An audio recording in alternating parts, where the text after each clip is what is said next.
کردار کہتے ہیں کس کو ہیں؟ ذہنی اور اخلاقی خصوصیات جو ایک فرد کے لیے خاص ہوں، کردار کہتے ہیں. Mental and moral qualities distinctive to an individual. ایک اور تعریف بھی کی، ایک اور تعریف بھی سامنے آئی کہ کردار وہ ہے کہ جو اپنے آپ کو رات کے وقت میں، تنہائی کے وقت میں جیسا دیکھتے ہو، یہ آپ کا کردار ہے. کیونکہ لوگوں کے سامنے تو ہم معزز بنتے ہی ہیں، لوگوں کے سامنے وہ معاملات نہیں ہوتے جو اکیلے میں ہوتے ہیں. تو فرمایا کہ character is what you are in the dark, کہ آپ جب رات میں ہیں نا اور اکیلے ہیں تو اپنے آپ کو غور کر لیں آپ کیا ہیں. وہی بیسیکلی آپ کا کردار ہے. کردار کا تعلق مال کے ساتھ نہیں ہے، یہ غلط کانسیپٹ دیا گیا ہے جن لوگوں کی طرف سے آیا ہے یہ، بلکہ کردار کا تعلق اعتبار کے ساتھ ہے کہ بندہ کتنا ریلائبل ہے، آپ اس پر ٹرسٹ کتنا کر سکتے ہیں. کردار کا کینوس بھی ہم نے 2-3 برائیوں کے ساتھ محدود کیا ہوا ہے. ایک برائی یہ ہے کہ وہ زنا کی طرف مائل نہ ہو، ایک برائی شراب نوشی، اور ایک برائی جو ہے مالی کرپشن. ان 3 برائیوں کو بعض لوگ جو ہے کردار میں کے سانچے میں ڈالتے ہیں کہ یہی جو ہے وہ بیڈ کریکٹر ہے، اس کے علاوہ کوئی اور بیڈ کریکٹر نہیں، الگ ایسا نہیں ہے. سود کا لین دین کرنے والا کون سا کردار والا آدمی ہوتا ہے؟ جوا کھیلنے والا، دھوکہ دینے والا، چوری کرنے والا، غلط بیانی کرنے والا قدم پر ملتا ہے. صبح سے لے کر رات تک کتنے بھگتنے پڑتے ہیں، جس کو ہماری معاشرے کی زبان میں ہم کیا کچھ کہتے ہیں، آبرو ریزی کرنے والا، گالم گلوچ. کریکٹر فل آدمی تو نہیں کر سکتا، یہ تو کریکٹر لیس بندہ کرتا ہے. اور بات میں جو گالیاں دیتے ہیں، آپ دیکھ لیں اپنے کردار کو ثابت کرتے ہیں کہ کتنا برا کردار ہے، کتنا برا امیج پڑتا ہے ایسے شخص کا. اور پھر ایسے شخص جو گالم گلوچ کی عادت رکھتے ہیں، بسا اوقات گھر میں بیٹھے ہوتے ہیں اور بیوی بچوں کے سامنے بھی منہ سے نکل جاتی ہے تو کتنی امبیرسمنٹ ہوتی ہے. بددیانتی، عزت پامال کرنا، کسی کا برا چاہنا، دوسروں کو بے وقوف سمجھنا، یہ بھی ایک مینٹلٹی ہے، یہ بھی ایک کردار ہے. وہ اپنے آپ کو عقل مند سمجھتے ہیں، سامنے والا اگر سن لے نہ جواب دے تو سمجھتے ہیں کہ بیچارہ یہ علی باغ سے آیا ہوا ہے. حالانکہ ایسا نہیں ہوتا. کرتے ہیں بعض لوگ آ کر 15 دن کی چھٹیاں گزارنے کے بعد آئیں گے کہ بغیر بتائے، اور پھر مزید 15 دن کی بات کریں گے تو سمجھتے ہیں سامنے والا پارے رہے دماغ سے. تو یہ نہیں ہوتا ایسا. کردار کے منفی پہلو جو میں نے بیان کی نا، اگر کسی کے کردار میں ہو تو معاشرہ کس حد تک بدبودار ہوتا ہے، کس حد تک متاثر ہوتا ہے، اس کا اندازہ میں اور آپ روزانہ کی بیسس پر، ڈیلی بیسس پر لگا رہے ہوتے ہیں. بددیانت آدمی میں ملتا ہے، گالم گلوچ کرنے والا میں ملتا ہے، عزت پامال کرنے والا، دوسروں کا برا چاہنے والا، غلط بیانی کرنے والا، دھوکہ دینے والا، یہ سارے کے سارے کریکٹر اس معاشرے میں ہمیں ڈیلی بیسس پر بھگتنے پڑتے ہیں. تو یہ کردار کے برے لوگ.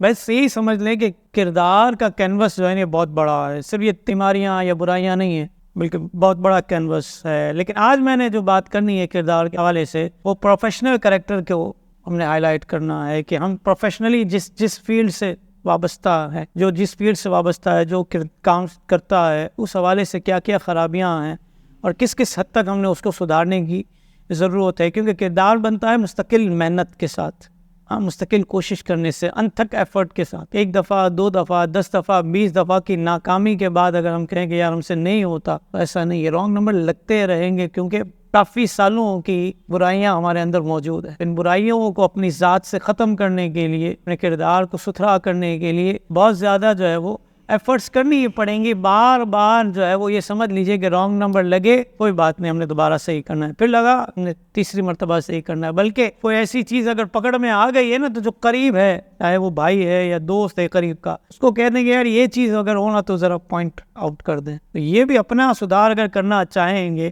تو یہ بھی ایک کنکلوژن کے طور پر ہو سکتا ہے. جس عرب کی زمین میں میرے نبی پاک صلی اللہ علیہ وسلم نے قدم رنجا فرمایا، ان لوگوں کا کریکٹر کیا تھا، کتنا بدبودار کردار کے حامی تھے یہ لوگ. اب کسی شخص کے برے کردار کے حوالے سے فقط یہی ایک مثال میں دے دوں نا کہ پیدا ہونے والی بچی زمین میں زندہ درگور کر دی جاتی تھی اور باپ، سندل باپ، اس کو زندہ زمین میں دفن کر دیتا تھا. تو اس سے بڑھ کر کوئی اور بات نہیں ہو سکتی کہ کسی شخص کے کردار میں اس حد تک خرابی، کردار کی خرابی تھی نا. بچی جو پیدا ہوئی اس کو بوجھ سمجھ رہا ہے کہ بیٹی پیدا ہو گئی ہے تو ایک معاذ اللہ لعن تان والا معاملہ ہے، ایک خرابی والا معاملہ ہے. یہ کیسے ہو گیا؟ تو اس کو زمین میں دفن کر دیا جاتا تھا کہ اس کو جو ہے وہ عزت کے ساتھ تو رکھ نہیں سکتے، ذلت کے ساتھ رکھیں، لوگوں کی لعن تان برداشت کریں، اس سے بہتر یہ ہے کہ اس کو زمین میں گاڑ دیں. اس کریکٹر سے زیادہ برا کریکٹر میں سمجھتا ہوں شاید نہیں ہوگا اس وقت کے حالات میں، جس کو مصطفیٰ کریم صلی اللہ علیہ وسلم نے فیس کیا ہے، جس معاشرے میں مصطفیٰ کریم صلی اللہ علیہ وسلم نے قدم رنجا فرمایا، ان لوگوں کا کردار یہ تھا۔ جب ہم کردار کی بات کرتے ہیں تو ہمیں سمجھنا پڑے گا کہ کردار چونکہ اعتبار کا نام ہے، بھروسے کا نام ہے، بندہ کتنا ریلائبل ہے۔ میں نے ابھی بھی کہا کہ کس شخص کے لیے کون سا شخص کتنا ریلائبل ہے، تو اس قدر اس کا کردار اس کے لیے جو ہے وہ کینوس میں آئے گا۔ مصطفیٰ کریم صلی اللہ علیہ وسلم کا کردار، میں نے کہا نا کہ اس وقت میں آپ نے لوگوں کو دعوت تبلیغ دی ہے جب بیٹیاں زمین میں دفن کر دی جاتی تھی زندہ۔ اس وقت مصطفیٰ کریم صلی اللہ علیہ وسلم نے پروفیشنل لوگوں کو، پروفیشنلز کو ایک اصول دیا، ایک رول دیا۔ وہ اصول اور رول کیا ہے؟ فرمایا اعطوا الاجیر اجرہ قبل ان یجف عرقہ، فرمایا کہ مزدور کی مزدوری اس کا پسینہ خشک ہونے سے پہلے ادا کر دو۔ کردار کو بیان کیا نا کہ اگر کاروبار کرنا ہے، ملازم رکھنا ہے، پھر ملازم کو اس کا جو ہے وہ اجرت اس کا پسینہ خشک ہونے سے پہلے دے دی جائے۔ ایک کریکٹر کو بیان کیا مصطفیٰ کریم نے۔ انسان آج زیرو سے ہیرو بننا چاہے تو اس کو دیکھنا پڑے گا کہ اس کے اندر فریڈم کتنا ہے، کتنا با اختیار ہے۔ آج میں یہ جب لیکچر چل رہا تیار کر رہا تو میں نے مینٹورز کو سنا، 2-4 بندوں کو، تو ایک بات اور بھی اس حوالے سے مجھے سمجھ میں آئی اور جاننے کو ملی۔ میں کہ جس دور میں آپ رہتے ہیں اور جس فیلڈ سے آپ کا تعلق ہے، اس فیلڈ میں اگر آپ کچھ کام کرنا چاہتے ہیں تو اس فیلڈ کے لوگوں سے آپ کی دوستی مضبوط ہونی چاہیے، اس فیلڈ کے لوگوں سے آپ کا انٹریکشن ہونا چاہیے، جبھی آپ اس فیلڈ میں کچھ کام کریں گے۔ اب ہر شخص اپنی اپنی فیلڈ کے حوالے سے غور کر لے کہ جس فیلڈ میں ہے ان فیلڈ کے لوگوں سے ان کا انٹریکشن ہوگا تو جہاں کوئی ہرڈل آئی، کوئی پریشانی آئی تو ڈسکس کر کے اس کو آپ ریزالو کر سکتے ہیں۔ تو یہ آج مینٹورز کہتے ہیں۔ میں نے کہا کہ ہر فیلڈ کے ماہر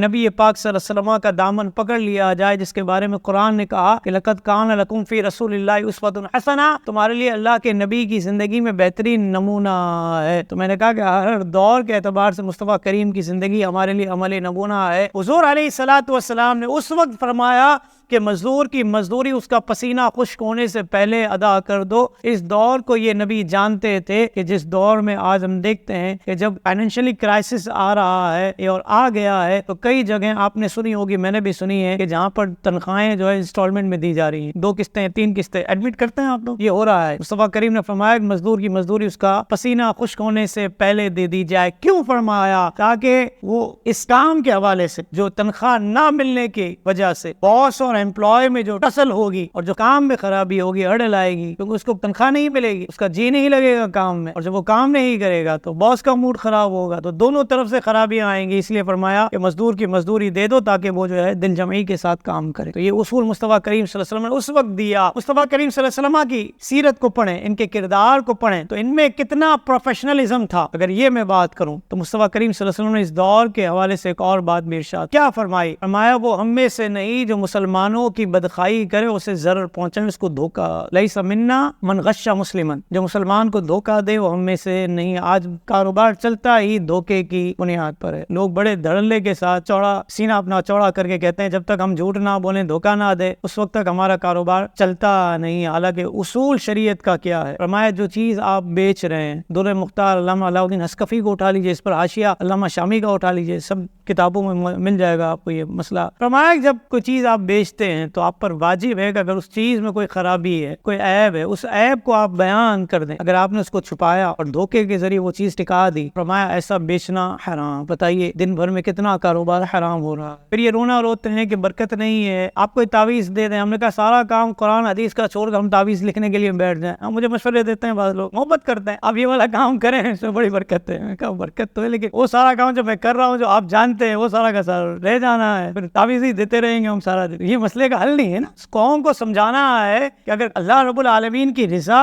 چاہیے تو پھر اپنے کردار کو کچھ نہ کچھ درست کرنا پڑے گا۔ یہ کردار ہی تھا نا کہ جس کی قسمیں قرآن نے کھائی۔ کیا قسمیں کھائیں؟ لا اقسم بہذا البلد وانت حل بہذا البلد، مجھے اس شہر کی قسم ہے محبوب تم اس شہر میں تشریف فرماؤ۔ حالانکہ یہ وہ شہر تھا کہ جہاں پر بچیاں زندہ درگور کر دی جاتی ہیں، عورت کی وراثت پر جو ہے حملہ کیا جاتا ہے، ان کو وراثت میں سے حصہ نہیں دیا جاتا، جہاں مرد اپنی محارم کے ساتھ نکاح کر لیتا ہے۔ اس معاشرے میں جس کی سنگدلی کا عالم یہ ہے کہ جہاں بھیڑ بکریوں کی طرح انسان کاٹ دیے جاتے ہیں، چھوٹی چھوٹی باتوں پر سالہ سال کی جنگیں جاری رہتی ہیں، ان سے اس سرزمین میں اللہ کے نبی صلی اللہ علیہ وسلم پیدا ہوئے اور رب العالمین نے اس شہر کی قسم کھائی، فرمایا کہ یہ وہی نبی ہے جو آخری نبی ہے اور اس شہر میں پیدا ہوئے جس کی سنگ دلی کا عالم یہ ہے، لیکن رب العالمین اس شہر کی قسم کھاتا ہے کیونکہ جس نبی کو اس شہر میں پیدا کیا گیا ہے، جن کی جائے ولادت اس شہر میں، ان کا کردار اتنا ستھرا ہے کہ جو ان پر ایمان نہیں لاتا وہ بھی ان کو صادق اور امین کہتا ہے۔ جو ان پر ایمان نہیں لاتا، جن کی شرارتوں سے مصطفیٰ کریم کا دل ہر وقت رنجیدہ رہتا ہے، رب العالمین کی طرف سے حکم آتا ہے کہ محبوب اب اس مکہ شہر کو آپ چھوڑ دیجئے، مدینہ منورہ کی طرف رخ کر لیجئے، میں رب مجھے یہ مکہ بہت پسند ہے کیونکہ میرا جائے ولادت ہے۔ رب العالمین نے مدینے کو اتنا محبوب فرما دیا، فرمایا کہ اے محبوب مکہ تجھے پسند ہے اس لیے کہ تیرا جائے ولادت ہے، مدینہ اس لیے مجھے محبوب ہے کہ تیرا جائے مدفن ہے۔ اس شہر کو اللہ رب العالمین نے اتنا عروج دے دیا جس کو آج مدینہ مدینہ کہہ کر لوگ جو ہے اپنی زبانوں پر تلفظ کرتے ہیں، لیکن یہ نبی اسی سرزمین میں اعلان نبوت فرماتے ہیں جہاں پر سنگ دلی کا عالم یہ تھا، لیکن وہ لوگ بھی